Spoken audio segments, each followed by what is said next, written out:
probably 1930, we had 30% of our population that was still tied to making a living on the land. And now it's, fewer than 2%. So that's a process that's been going on forever. But organic for several decades, anyhow, was a refuge for the family scale farmer, the moderate scale farm.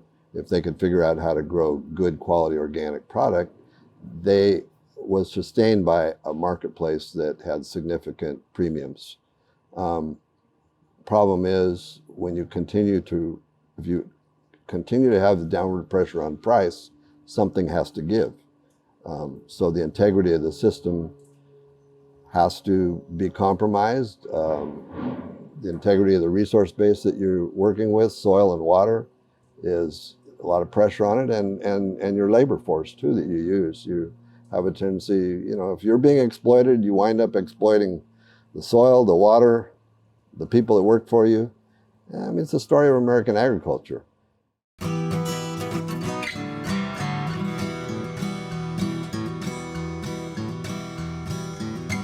Welcome to the Real Organic Podcast. I'm Lindley Dixon, co-director of the Real Organic Project.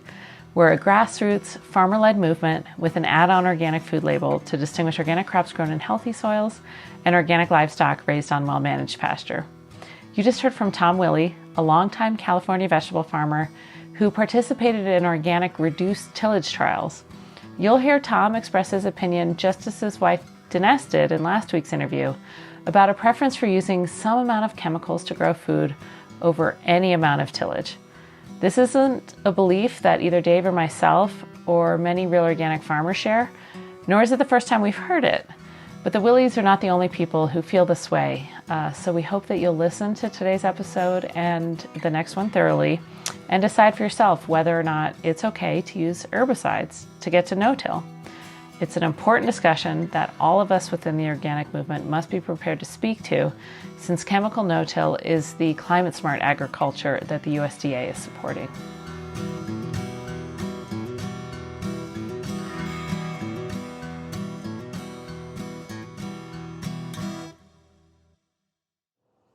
So welcome to the Real Organic Podcast. I am talking today with my friend Tom Willey.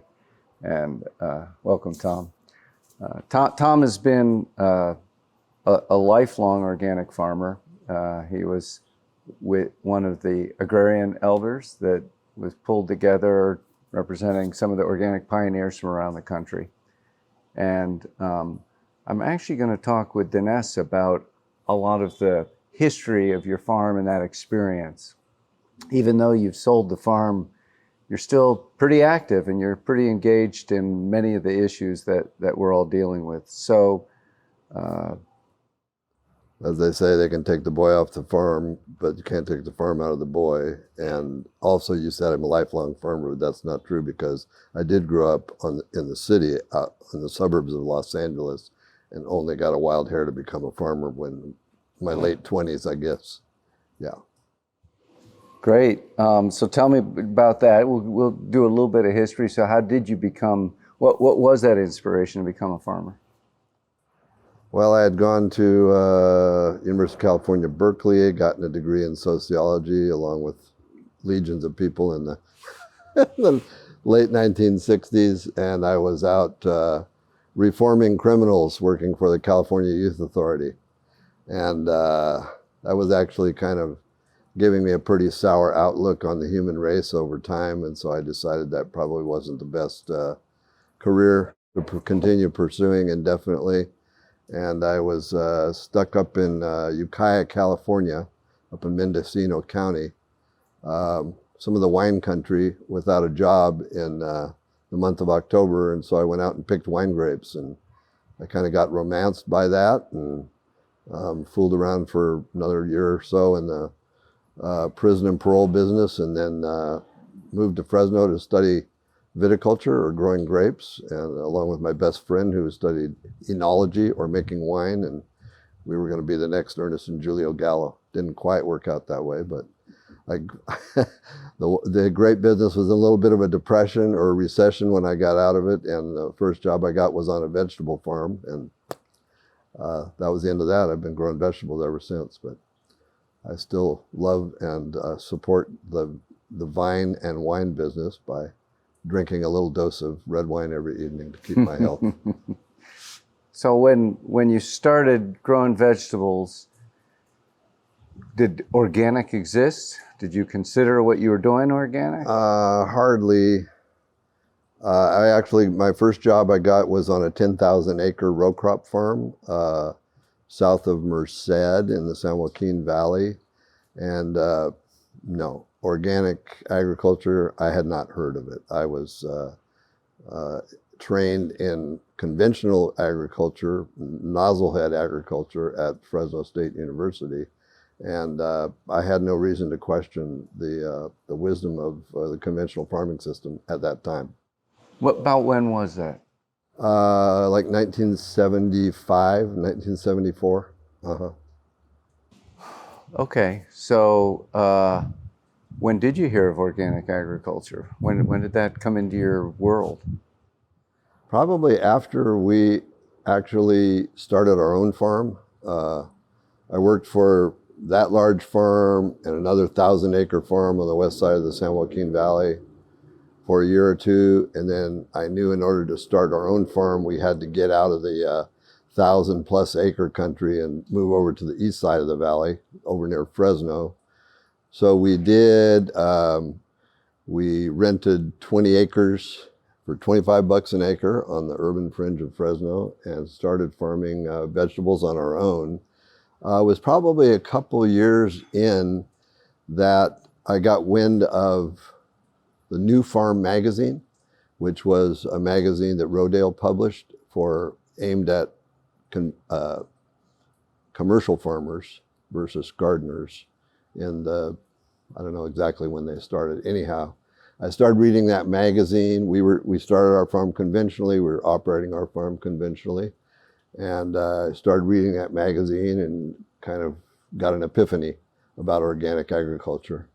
In fact, there's kind of a funny story because I got so enamored with my newborn organic self that I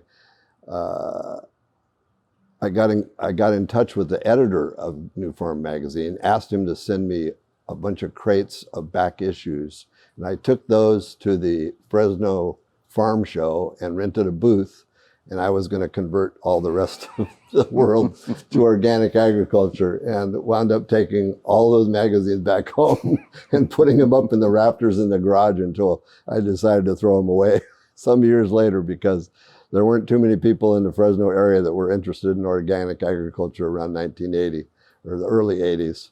So, but what I did accomplish in that effort at the farm show was that I smoked out about the half dozen other people in my region that were into organic farming and interested. And so kind of began a little community that I could lean on to learn more about effective organic farming techniques. But yeah, that was the early days. I mean, we were pretty rudderless other than with our passions about, taking toxics out of agriculture.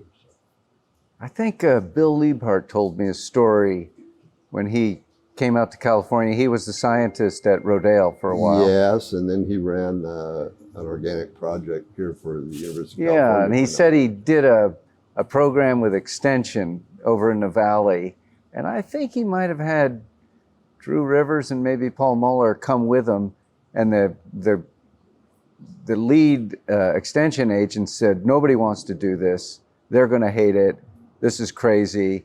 And it was a packed room. There were, I think, several hundred farmers who came to learn more. Well, our local farm advisor, a guy named Pedro Illich, who was actually a deputized small farm advisor in Fresno County, he used to go around at conventions wearing a badge, organic farm advisor, only to mock organic farming. He totally didn't believe it. And he would bring delegates of people onto our farm that were interested in organic agriculture, and he would introduce it by saying, well, here's organic farming. You want to see it? It doesn't work, but here it is. That used to drive Dennesse nuts.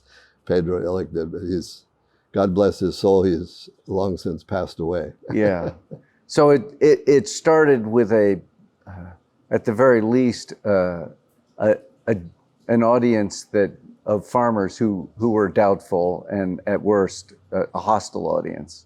Well, you had your zealots for organic farming, but you were mostly mocked or ridiculed by your neighbors and by the university, and there was no really industry at that time to support organic agriculture with inputs. We basically had nothing but cover crops and what we thought was compost to support our efforts, and very thin knowledge. Yeah. Very thin knowledge. So you were, there weren't elders to turn to. No, very few. Yeah. Very few Yeah. and far between. So you were building that first generation of experience. Probably there were people in the world, but they weren't around you. Probably the best luck that we had in our area was a guy named Amigo Bob Contisano, which is pretty well known. I call him the godfather of organic agriculture in California. He passed away just 2 years ago. And then there was a guy in our valley named Steve Pavich, was kind of a crazy guy who was part of a grape growing family empire down in the Delano area. He talked his family into doing organic, and then he and a group of farmers threw their money in together and started New Era Farm Service, which became one of the first, probably the first high quality commercial composter in California or the San Joaquin Valley. They still operate today. Ralph Juergens managed that business and was my agronomist, and so he was an immense help. New Era Farm Service was an immense help, and so that was kind of a cornerstone of developing technologies and understanding of fertility systems that worked in organics and access to really high quality compost. Ralph has passed away too, but that company still exists and still supports a lot of organic farmers and conventional farmers as well. With high quality, organic fertility inputs. Yeah. Okay, so as time went on, organics started to develop. In the beginning, was there a market for you? Actually, there was a very eager and willing market in those days. I mean, we didn't know how to produce very well, and we couldn't produce very much. But there was a significant demand in the early days, and we could get really good prices. It wasn't a highly organized market yet, but it was, I have a tendency to say that in the early days of organic, it was very difficult to grow it, but very easy to sell it. Now it's a lot easier to grow it and a lot more difficult to sell it. So kind of tables have flipped. So that's an interesting change. And at the same time that it's more difficult to sell it, sales are going up every year. Oh, yeah. Demand is going up every year. It's going up billions of dollars a year now. Absolutely. So why do I say it's more difficult to sell? Yeah, why is it more difficult to sell? Because the conventional food system marketing paradigm has co-opted organic into it and has established what all farmers experience is that they want the same product that they got yesterday for less money than they paid for it today. And so they keep beating down prices in a rapidly industrializing organic marketplace. So unless you're not intimately tied to the people who are actually eating your food, it's very difficult to get a price for organic products today that support the integrity of your farming enterprise, or even keep you in business in any way, shape, or form. So the stuff that is being sold at such a low price, is that really organic? Obviously it has a lot of organic qualities to it. I think by and large, it's not using synthetic pesticides, but it's interesting to me that I visit so many really good farms, and they are often struggling just to stay in business. Yeah. Well, the American farmer has struggled to stay in business for the last practically 100 years. Probably 1930, we had 30% of our population that was still tied to making a living on the land. And now it's, fewer than 2%. So that's a process that's been going on forever. But organic for several decades, anyhow, was a refuge for the family scale farmer, the moderate scale farm. If they could figure out how to grow good quality organic product, they was sustained by a marketplace that had significant premiums. Problem is, if you continue to have the downward pressure on price, something has to give. So the integrity of the system has to be compromised. The integrity of the resource base that you're working with, soil and water, is a lot of pressure on it, and your labor force too that you use. You have a tendency, if you're being exploited, you wind up exploiting the soil, the water, the people that work for you. It's the story of American agriculture. Organic was an exception to that, maybe for close to 30 years. But that exceptionalism is going away from organic, and it's very unfortunate because my children did not choose to follow in my footsteps, take over our farm. But if they had have wished to, and I would have had to be able to suggest to them whether they could pull it off for another generation or not, that would have been a very difficult call to have made for them. Yeah. So your farm was pretty successful.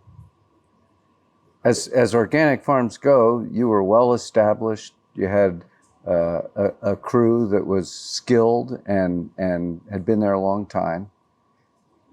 You had a customer base. And so when you say that, you go, gosh, we got trouble right here in River City.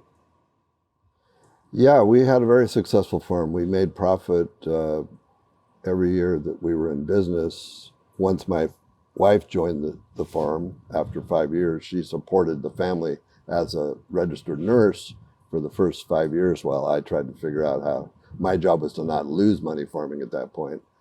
I invited her to join the farm, and she became the sales and harvest and marketing person, which is what drove the profitability of the farm. And so, yeah, we were profitable. We could make anywhere from a $30,000 to $300,000 profit yearly. That's a little fluctuating, but yeah, we did very well. And but we did farmers markets for almost 20 years in the Los Angeles area. That was a huge aspect of it. And then after we gave that up around 2000, we started a CSA. We had like an 850 member CSA for a dozen years after that. But we also did a lot of wholesaling, and the wholesaling was very profitable, in the 80s and 90s and into the 2000s. But, after the millennium is when, it got more difficult to make a profit in the wholesale business at our scale. I mean, the biggest scale we ever were was 75 acres. So as a wholesale farmer, by the time we got out of it, we were probably one of the smallest wholesale farmers out there.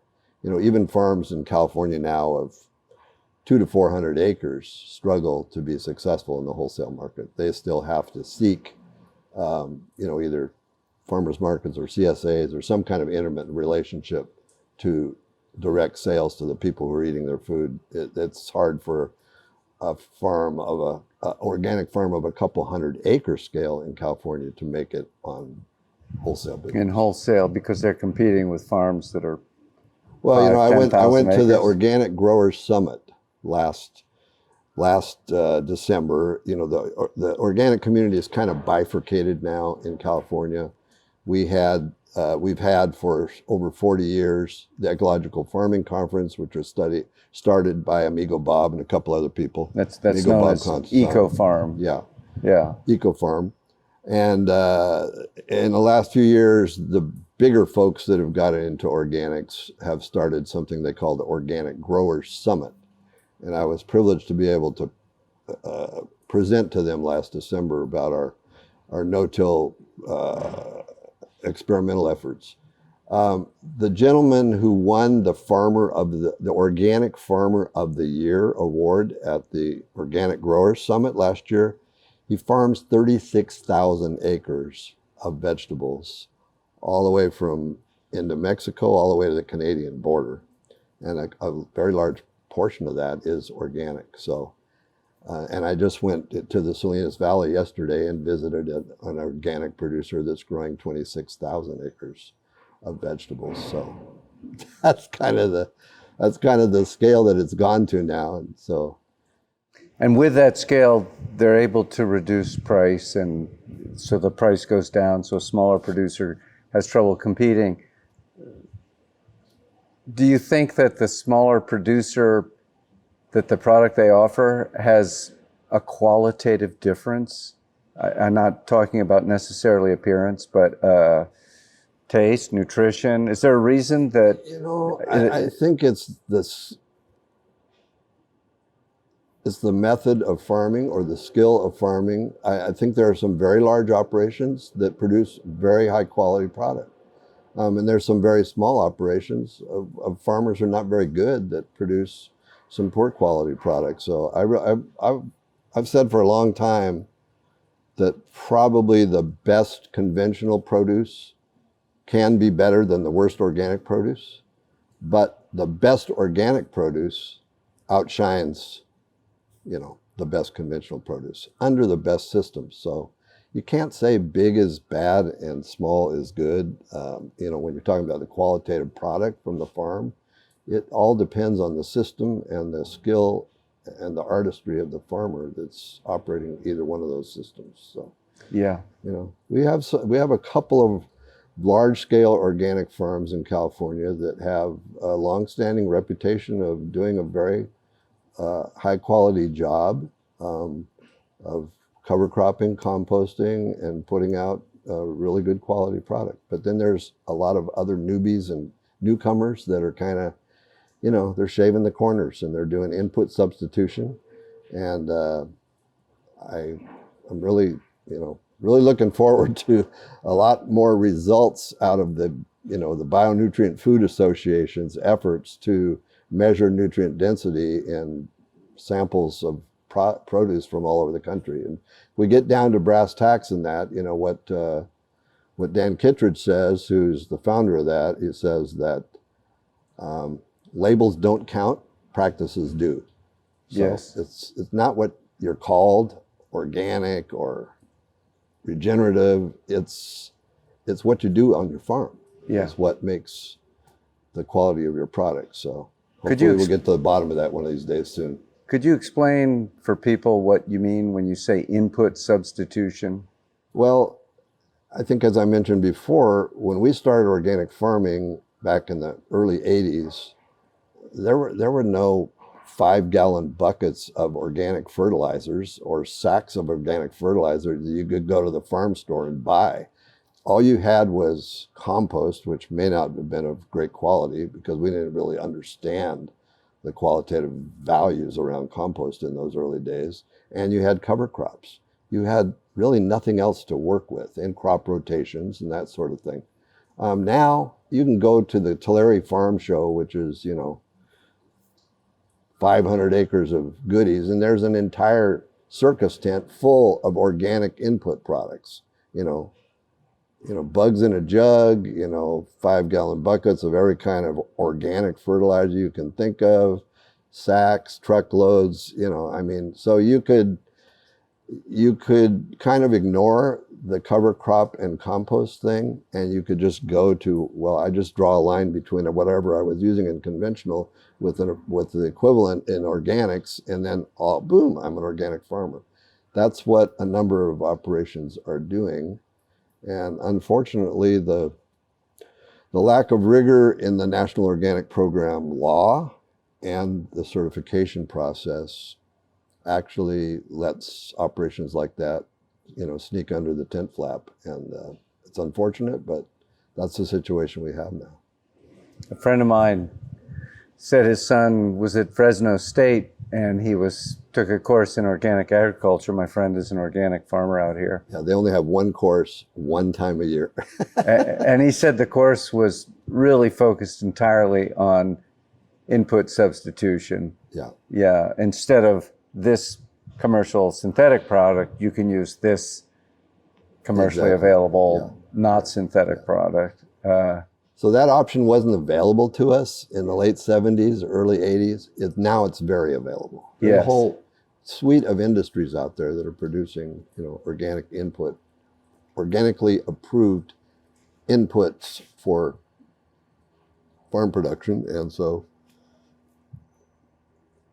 the systems approach, the complexity of working with natural systems can kind of get lost in that. Yes. Well, let me ask you, do you think the Real Organic Project has a good idea to try and get back to the original meaning of organic? Absolutely. Whether you guys are going to be successful in saving farms as a result of that, I'm not sure about that. I mean, it's one thing to all get together and say we're the real guys and pat each other on the back, but if you can't somehow or another influence the marketplace to restore some of the premiums for the quality of product that the real organic farmers are growing, it's just going to be a matter of time. They're going to go away because the marketplace has to support high quality organic production. And if it doesn't, then the farms don't survive. So let's say organic does go away, real organic, and organic becomes, certified organic becomes industrial organic, and we'll accept that there's some good producers in there, but we'll also accept that it really becomes input substitution in the way that they think and in the products that they produce. So right now we see a lot of young people, and not just young people, but turning towards regenerative agriculture as a term. And it seems to me at its very best, regenerative agriculture is organic agriculture. But, obviously it means a lot more to a lot of different people, a lot of definitions of that. And the people with the biggest microphone are in fact large commercial enterprises like Bayer Monsanto and Syngenta and Cargill, all of whom are embracing the regenerative label. So I'm curious, what do you think about that? What do you think about regenerative? Well, I find it frustrating because at least in our belief system, everything about regenerative was originally incorporated in the DNA of what the organic movement was all about, probably with the exception of the minimization or elimination of tillage. We didn't understand in the late 70s or early 80s how destructive tillage can be to soil life. But other than that, pretty much all of the tenets of what is considered regenerative was part of the organic movement. Unfortunately, we didn't put all that as carefully as we should have into the organic law, because I don't think we appreciated the fact that 20, 30 years down the road, we were going to have so many people wanting to scam the system. And so we figured that everybody involved in organic agriculture were as philosophically immersed in it as we were, and didn't realize that we were going to have people that were lawyers studying, do I have to cross this T or dot this I? That's the way it is now. So yeah, regenerative is less well defined. Certainly it's not legally defined, but I think there's a lot of value in that approach. It's unfortunate that the regenerative practices have become disassociated from organic practices now. To me, where we need to go is marrying the two together, both organic and regenerative practice. To me, that's the most positive future for agriculture. Whether we're going to be successful in doing that or not, I'm not sure. But well, so far that's not been working out very well. Well, maybe it hasn't. You guys emphasized, the scamming aspect of regenerative, like maybe from some of the big corporations, and everybody wants to greenwash. We know that. We got climate change going on. There's a huge amount of pressure. The whole carbon market thing and sequestering carbon is a big shell game. But there are, people in the regenerative movement that I think are like kind of like the founders of it, like people like Gabe Brown, Ray Archuleta. These are deeply committed people who have not necessarily become organic farmers, but many of them have, by adopting regenerative practices on a deep and deeply committed level on their farms, they've learned that they can reduce their synthetic inputs by about 80%. And in the last couple of years, a number of them now are taking the leap to go organic as well. So it's an evolving movement, it's an evolving system. And one of the problems with organic right now is because it's owned by the federal government and the USDA, it's not evolving along with the pace that all of agriculture is evolving. And I think there's a chance that certified organic can wind up being an anachronism of history if we can't figure out how to evolve it at the pace that the rest of agriculture is evolving. Yes. Okay. Well, I disagree with some of that. It's interesting because the idea that somehow Gabe Brown is going to beat out Syngenta, I don't believe it for an instant. Syngenta is a multi-billion-dollar world industry. They hate organic. They speak out against it regularly, saying it's going to create starvation in the world if we all went organic. So when they talk about regenerative, they are definitely talking about an agriculture based on synthetic nitrogen and herbicides. Well, honestly, I'm much more interested in the success of agriculture as a human enterprise, which we're stuck with now. As Jared Diamond said, that agriculture was the worst mistake in the history of the human race.